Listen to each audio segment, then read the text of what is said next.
ঘরের দরজায় দাঁড়িয়ে ছোট্ট এই সূরা পড়ুন, আপনি আপনার ঘরের যত রকমের অভাব অনটন আছে সব অভাব অনটন দূর হয়ে যাবে এবং টাকা শুধু আসতেই থাকবে। বিশ্বাস হচ্ছে না মনে হয় না?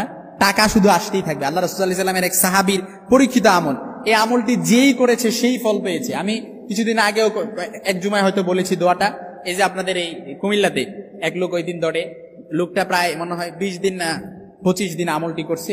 লোকটা একদম চাক্ষুষ, আমার বাস্তব রিয়ালিটি দেখতে বলতেছি।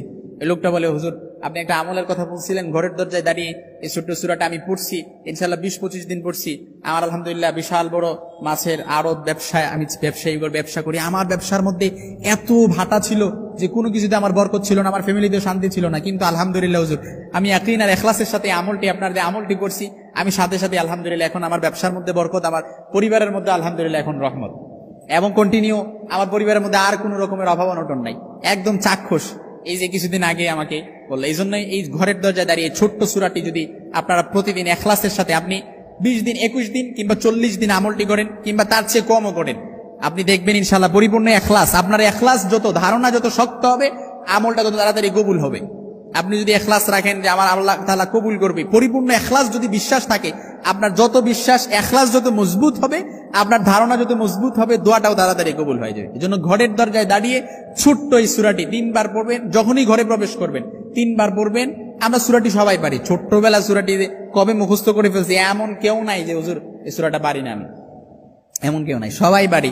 এজন্য ঘরের দরজায় দাঁড়িয়ে এক সাহাবী আল্লাহ রাসূল সাল্লাল্লাহু আলাইহি ওয়াসাল্লামের কাছে, একদম পরীক্ষিত আমল, আল্লাহ রাসূল সাল্লাল্লাহু আলাইহি ওয়াসাল্লামের কাছে এসে বলি, ইয়া রাসূলুল্লাহ আমার কোনো কিছুতেই বরকত নাই, আমার ফ্যামিলিতে বরকত নাই, ইয়া রাসূলুল্লাহ আমার সংসারে অভাব অনটন দূর হয় না, টানাপোড়েন লেগেই থাকে, একটার পর একটা ঝামেলা লেগেই থাকে, কখনো সন্তান বিবি অসুস্থ, কখনো মা অসুস্থ, সংসারের মধ্যে কোনো ঝামেলা নাই, ইয়া রাসূলুল্লাহ রান্না নাই, আমার সংসারে বরকত হয় না, আমার কিছু আমল শিখায় দেন ইয়া রাসূলুল্লাহ, এই আমলটা করে যেন আমি কিছু আমার সংসারের মধ্যে বরকত হয়, আমার অভাব অনটন দূর হয়ে যায়।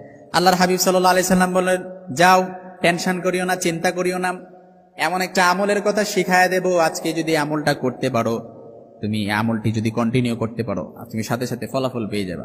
তখন ইয়া রাসূল যখন এই আমলটি শিখাই দিলেন, আল্লাহ রাসূল সাল্লাল্লাহু আলাইহি সাল্লাম বলেন, তুমি যখনই ঘরে প্রবেশ করবা, তখনই তুমি ঘরে প্রবেশ করার পূর্বে তুমি 3 বার সূরাতুল ইখলাস, কুল হুয়াল্লাহু আহাদ, আল্লাহুস সামাদ, লাম ইয়ালিদ ওয়া লাম ইউলাদ ওয়া লাম ইয়াকুল লাহু কুফুয়ান আহাদ, এই যে ছোট্ট সূরাটা আমরা সবাই পারি, এমন কেউ নাই সূরাটা পারি না, সবাই পারি। এই সূরাটা পড়ে আপনি যদি 3 বার পড়ে যখনই ঘরের ভেতর প্রবেশ করবেন, 3 বার সূরাটা পড়ে প্রবেশ করবেন, তারপর আপনি কন্টিনিউ, কিংবা 7 দিন বলেন, 1 সপ্তাহ বলেন। ওই সাহাবী তো 1 সপ্তাহে ওই সাহাবী 1 সপ্তাহে ফল পেয়েছে। 1 সপ্তাহ পরে ওই সাহাবী এসে বলে, ইয়া রাসূলুল্লাহ আপনি আমলটা শিখিয়ে দিয়েছেন, আমি 7 দিন 1 সপ্তাহ আমল করছি, আমার ঘরে এখন এত টাকা হয়েছে, টাকা রাখার জায়গায় খুঁজে পাচ্ছি না আমি। সুবহানাল্লাহ বিহামদি।